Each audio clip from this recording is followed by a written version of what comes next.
Hello and Happy New Year. Welcome to the first in a series of monthly videos from the Professional Qualifications and Training section at the Division of Fire Prevention and Control. I'm Lisa Pine and I am the section chief. The purpose of these videos is to provide you with information about what's going on with our certification program, our upcoming trainings and the training program and grants that we oversee. 2023 was a fantastic year for us. This team really knocked it out of the park, I must say. We had over 2,300 students trained across 350 training events. Unfortunately, we still had a large number of classes we weren't able to address due to our limited resources. And we calculate that those additional classes could have reached an additional 2,100 students. We also, for the first time, did 4 two-week CDOT tunnel academies to really make sure that the folks that are working at those tunnels, who are sort of first due to anything that would happen in the Eisenhower-Johnson Tunnel or the Hanging Lake Tunnel, have the skills necessary to be an effective response group. And we put 4 of those on this year, and they were a huge success. One of the comments that we heard was that we probably saved a life, whether it's the traveling public or the people working in the tunnel, by giving them more time and hands-on and some of the skills that they need. We also did the Fire on the Plains in April in La Junta for about 90 students. We did this Colorado Firefighter Academy in October in Ignacio, where we had 73 students. And then honestly, our top requested class, which is pretty much every year, is for our mobile live fire training unit and classes around that really hands-on fire hose management, first due, size up. Those are the kinds of things that are really important. And the 6 training officers that we have, so we have 6 around the state, really put in a lot of time and a lot of time away from home in the office to make sure these trainings are getting out there where they're needed. So much more that they did. This is just a high-level training, high-level overview of the training section. Certification section, which is a small section. It's 2 people, Marianne and Laura. You probably know them quite well if you're in our certification program. They processed 2,300 new certifications this year. We proctored approximately 6,400 tests at 493 testing, over 493 testing sessions. And I know Robert, I think, spends more time in the car than testing. And if you do his mileage, I think he goes around the earth at least once, if not twice, trying to get out there. We know it's still not enough testing sessions for everybody, but we're really out there trying to get as many done as we can. In those tests, we had 187 individuals from individual departments represented at the written testing and 180 departments represented in our practical testing. In addition, we did 17 proctor classes across the state because we really couldn't do the practical testing without the support of the fire service as a whole. We need those people to come in, become proctors, and really do that part of the testing to make sure that it is efficient and effective. If you really waited on us to get the proctors exams in, you'd probably be waiting a lot longer than you are for a written test. In addition to the certification training, we have the grant programs. So we have the Hazardous Materials and Emergency Preparedness Grant. That's a grant that we get directly to put on hazmat classes across the state, from the basic awareness ops class to the more technical highway specialist, safety officer, technician. Through that grant last year, we trained 281 students across 18 classes. We also have the National Fire Academy grant. That's a small grant that helps us put on those 3 fire schools that we have. The winter one in Grand Junction, the spring one in Loveland, and the fall one usually in Blackhawk. So across all 3 of those fire schools, we trained 237 students. Now the grant is pretty small. It really only covers one of those 3 events, but we are given 9 classes a year from the NFA to put on. And so that we split those up between those 3 fire schools. And when I show you the website in a minute, I will show you where you can still register for the February Winter Fire School in Grand Junction. Then we have the Firefighter Safety and Disease Prevention Grant. So that's a grant to get PPE and equipment that really will improve the safety and health of the firefighters, as well as give them the tools they need to do their job safely. In 2023, we received 115 applications and awarded 29 departments. The application period for that grant is actually open now and until January 31st. Again, when I get to show on the website, I'll show you where you can go and apply for that, as well as who to ask questions of. We also have a short-term grant, which is, it's not really a grant, it's the direct distribution of PPE. So back in 2022 in House Bill 1194, we got $5 million to do the direct distribution of critical PPE across Colorado. And then last year, we got an additional $3 million through Senate Bill 2. Actually, Senate Bill 2 gave us $5 million to split between firefighter safety disease, direct distribution, and the Behavioral Health Trust. So the direct distribution portion of that was an additional $3 million. So in 2023, we had 158 apps and made 84 awards. In 2024, we had 156 apps and made 69 awards. There will be another direct distribution of PPE grant process opening up this summer when we get another $5 million out of Senate Bill 2 that again is distributed across the 3 grants, the firefighter safety disease, direct distribution, and the behavioral health. We're not quite sure how that money is going to be divided. I think it's really critical to know. So direct distribution of firefighter safety disease is money that's in a single fund. And that fund was created in 2014. And since then, we've had over $46.5 million in requests and made over $13.5 million of awarded PPE and equipment. I'm very proud. That's one of my favorite projects to work on. There is an annual report that we were required to write for the Wildfire Matters Review Committee, and that is available if anyone is interested. It should be on our website, and I will look for it and let you know when I find it. We can find it when I take you on a tour of the website. So what's coming up in 2024? So our training calendar is being worked on right now. The application period to ask to request trainings opened in November, and we've really had a cutoff date in December to get your requests in so that the team can get together and sort of build the calendar. We should be letting departments know in January if they were given the trainings that they requested. As usual, we have many more trainings than we have the resources to address, and the list of classes, the calendar actually is going to stay open, so you can continue to request classes even though that deadline has passed, because we want to just keep a running list. Sometimes things fall through the cracks, fall off the calendar, not through the cracks. They fall off the calendar, and we have space to fill, and so we like to have a list so we know who to reach out to.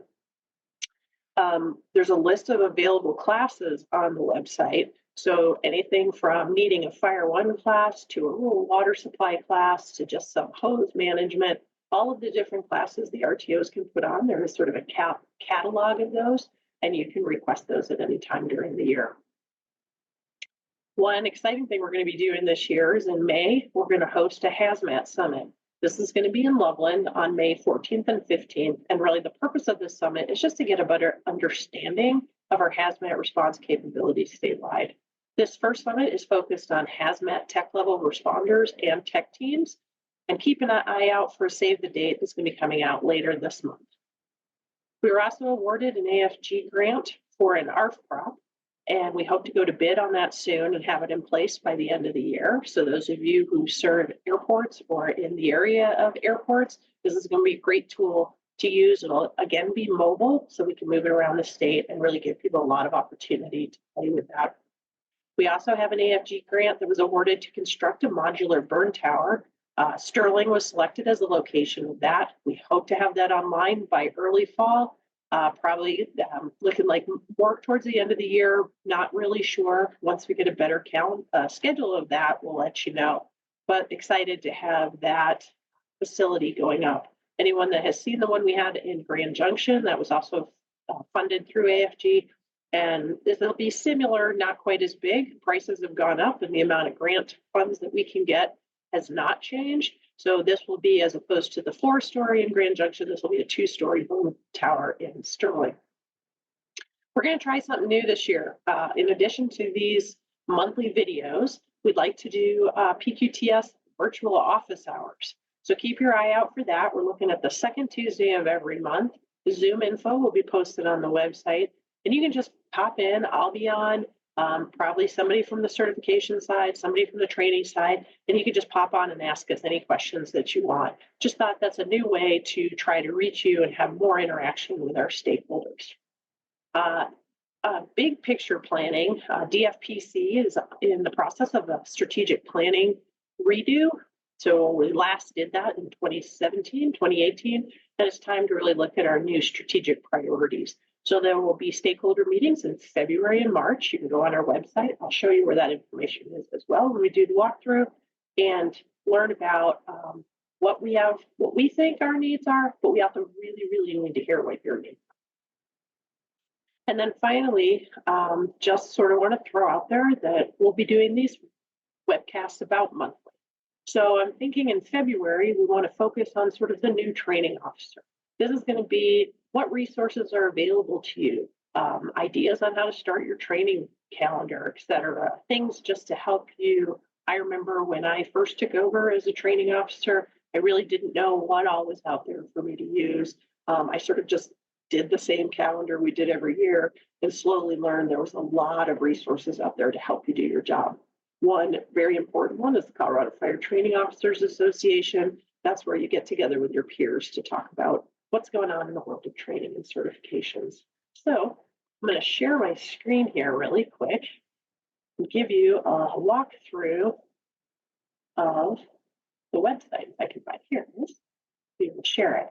So this is the Division of Fire Prevention and Control's main website, dfpc.colorado.gov. If you want to find out sort of quick links, some public information, there's a lot of resources here under the Home tab. But most of what we have is under the sections, Professional Qualifications and Training. So if you click on there,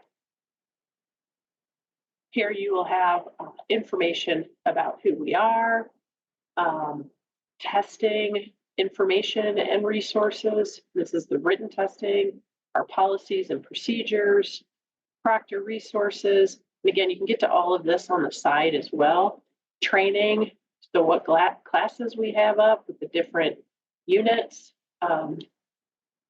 Let's see, if you hit the certification tab, again, here's testing information, policy and procedures, proctor resources, training opportunities. So in this one, we have both DFPC trainings, statewide trainings, and here's who to contact to have us post any trainings you have. We really want this to be a hub for fire training across the state. So if you're doing something where you're inviting people from other agencies to join you in a training, please let us know and we will pop it up here and let everyone know about it. And it's just a nice place everyone can come to get that information about our mobile training units.